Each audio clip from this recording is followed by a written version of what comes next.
যেহেতু ঈদের আর বেশি দিন নাই, তো আমি ভাবলাম যে আজকে একটু শপিংয়ে বের হওয়া যাক। টুকিটাকি আমার কিছু কেনাকাটা আছে ঈদের আগে, তো আমি চাচ্ছি যে রিসেন্টলি শেষ করে ফেলতে, বিকজ কিছুদিন পরে হচ্ছে আর বের হইতে ইচ্ছে করবে না।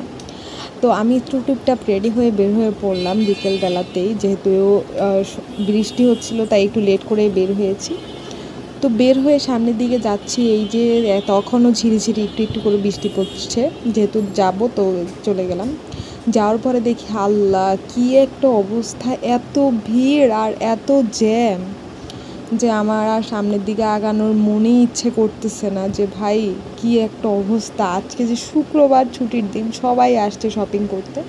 তো আমি ভাবলাম যে না, আজকে আর আমি শপিং করব না, আজকে আমি একটু স্বপ্ন থেকে টুকটাক কেনাকাটা করেই বাসায় চলে যাব।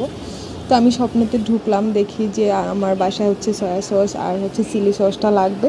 তা আমি হচ্ছে কিছুক্ষণ ঘুরে টুরে সয়া সস আর চিলি সসটা নিয়ে নিলাম, নিয়ে এই যেখানে বিল করতেছি। বিলের এখানে এসেও দেখি লম্বার সিরিয়াল, মানে আজকে মানুষের জ্যামে থাকতে থাকতে অবস্থা খারাপ। শেষ করে বাসায় যাওয়ার আগে ভাবলাম যে একটু বেলপুরি খেয়ে যাই, আর বের হইলে এটা না খাইলে মনে হয় যে ভাল লাগে না। তো একটু বেলপুরি খেয়ে নিলাম, খেয়ে এই যে আমি টিক টিক করে হাঁটতেছি, হেঁটেই বাসার দিকে এখন চলে যাব।